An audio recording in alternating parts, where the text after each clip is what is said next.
এটা চিনি দিয়ে আর আছে এই এই গুড় দিয়ে আবার গুড় তৈরি হয়।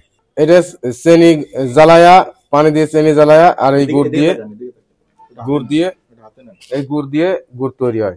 এটা হচ্ছে এই ধরেন কেজি 3 আটা দিল, আর এই যে এই আখের গুড় দিল 3 বালতি, আর 5টা চিনি দিল, চিনি জ্বালায়া এই আখের গুড় আবার তৈরি করে। এভাবে তৈরি করে আছে কারণ হচ্ছে এটা যাতে 5 টাকা তাদের লাভ হয়। আমরা লালপুর থেকে গুড়টা আনি, আইনা এখানে হচ্ছে জাল দেওয়া হয়। জাল দেওয়ার পরে যে নরম থাকে ওটা শক্ত করা হয়।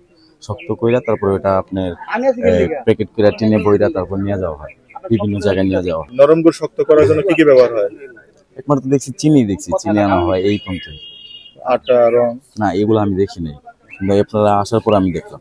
এই গুড়গুলা কিছু নরম থাকে, নরম থাকার জন্য আমরা কিছু চিনি মিক্সড করে এটাকে শক্ত করি।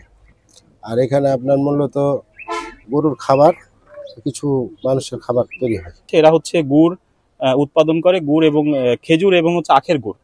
কিন্তু আমরা এখানে এসে আসলে আখের এবং খেজুর, এই যে দুইটা উপাদান, মূল উপাদান, প্রাকৃতিক উপাদান, এর কোনোটাই আমরা এখানে পাইনি, অস্তিত্ব পাইনি আর কি। তো এই আখের এবং খেজুরের গুড় উৎপাদন করার জন্য অন্যান্য যে উপাদানগুলো দরকার সেগুলো মিক্সড করে তারা উৎপাদন করে।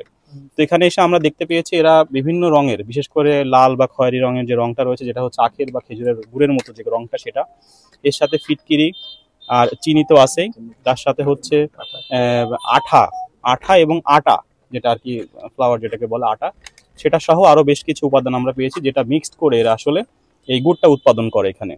তো আমরা গুড় বলতে আসলে যেটা আমাদের একটু আবেগের সাথে জড়িত, যে শীতকাল আসলে আমরা আমাদের এই সিজনে আমরা আমাদের বাঙালিরা একটা উৎসবের মতোই, যে এই সিজনে আমরা আসলে শীতকালে যে শীতকালীন পিঠাগুলো এই বিশেষ করে খেজুরের গুড় দিয়ে আমরা উৎপাদন করি। কিন্তু এখানে খেজুরের গুড়ের পরিবর্তে যেটা ব্যবহার করা হচ্ছে সেটা সম্পূর্ণই অস্বাস্থ্যকর, এবং পরিবেশটা যদি আপনারা দেখতে পান, এখানে আমরা দেখতে পেলাম যে বড় বড় ইঁদুরও মরে আছে। এবং এর সাথে এরা বিভিন্ন মিষ্টির যে কারখানার যে শিরা থাকে, পরিত্যক্ত শিরা, সেগুলো ওরা নিয়ে আসে, এবং চিটা যে গুড়গুলো থাকে সেগুলো নিয়ে এসে এগুলো মিক্সড করে, এবং যেটা স্বাস্থ্যের জন্য আসলে খুবই ক্ষতিকর। তো আমরা এখানে এসেছি, ম্যাজিস্ট্রেট মহোদয় উনি উপস্থিত আছেন, তার উপস্থিতিতে আমরা এখানে প্রাথমিকভাবে অর্থদণ্ড করেছি, এবং বাকি আইনগত প্রক্রিয়া ইনশাল্লাহ সামনে তাদেরকে।